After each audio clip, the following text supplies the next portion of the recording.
Our readings and our gospel, of course, talk about the beautiful gift of humility. And to be quite honest, I'm still constantly being humbled to be your pastor, specifically if you look at the history of this beautiful parish, starting in 1988, with masses at Wabanzi High School, building of this church in 97, and then, of course, our parish center in 2005. Everything that we see is a gift based off the generosity of the people here, many who have been here since the beginning. But that is the story of the whole church, that every church that exists is based off the generosity of the people within it. In a certain way, it's the way God has always intended his church to grow, the kingdom of heaven to grow, based on the generosity of others. And so I am always filled, one, in humility, but then two, with great gratitude for the beautiful parish that Our Lady of Mercy is. And I hope you reflect on that, the beauty that is here because of your own personal generosity. When I was first named as my first time pastor, they always say, well, as a pastor, you always know, you need to know how to ask for money. So I'm going to try my best. But actually, I don't want to ask.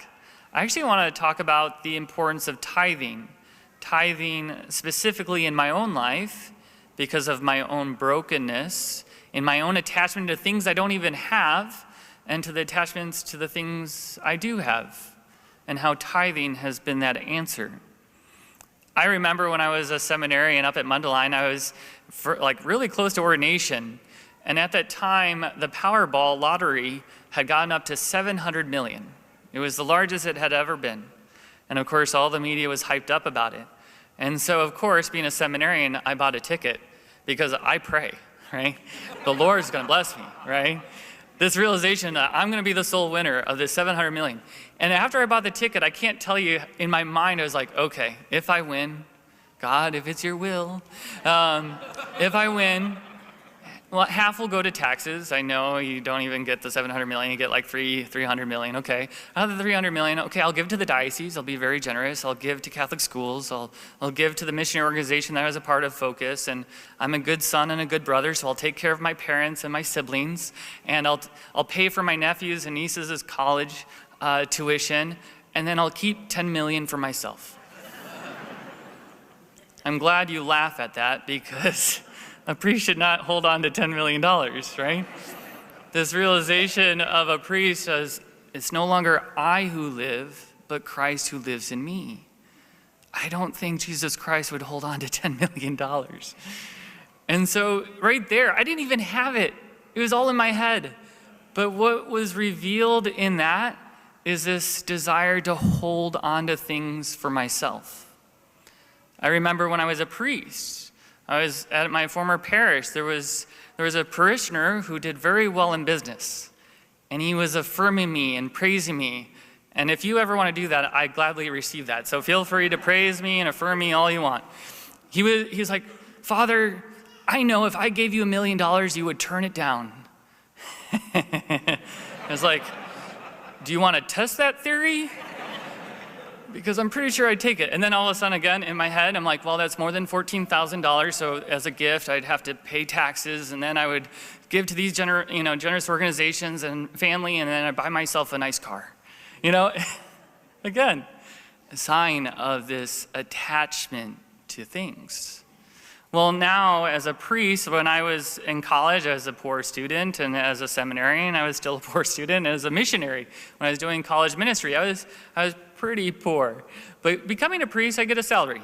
It's not the greatest thing, but at the same time, I do receive a paycheck. And I just remember receiving my first paycheck. I'm like, this is awesome.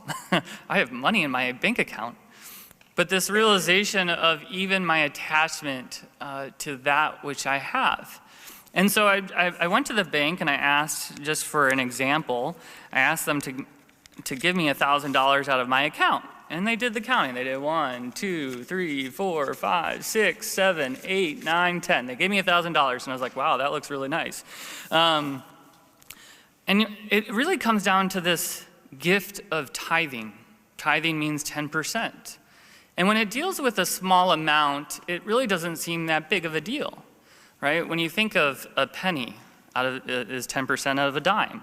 A dime is 10% of a dollar. A dollar is 10% of $10. $10 is 10% of 100. When we work with small numbers, that's not a big deal. But when the numbers get a little bit bigger, like $100 is 10% of 1,000. I know you're great math people, so you didn't need to know that. But when you see the $100, that 10%, all of a sudden I look at it and be like, and this is my own brokenness, I'm like, man, I can get a lot of Starbucks out of this, you know? I can get some good carton of eggs, maybe not as many, but I can get something with that.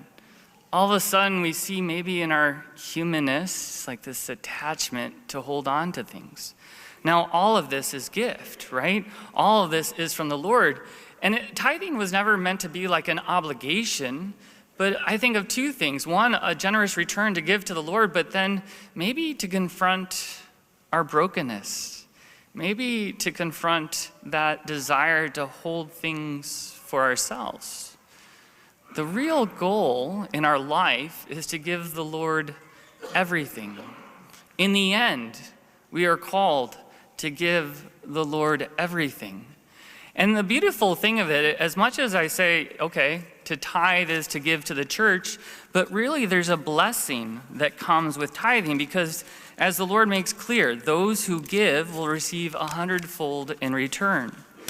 Everything we have here that we see, even my own priesthood, was based off the generosity of others, based off your generosity. The Lord has made it clear that you play a very important part to his kingdom.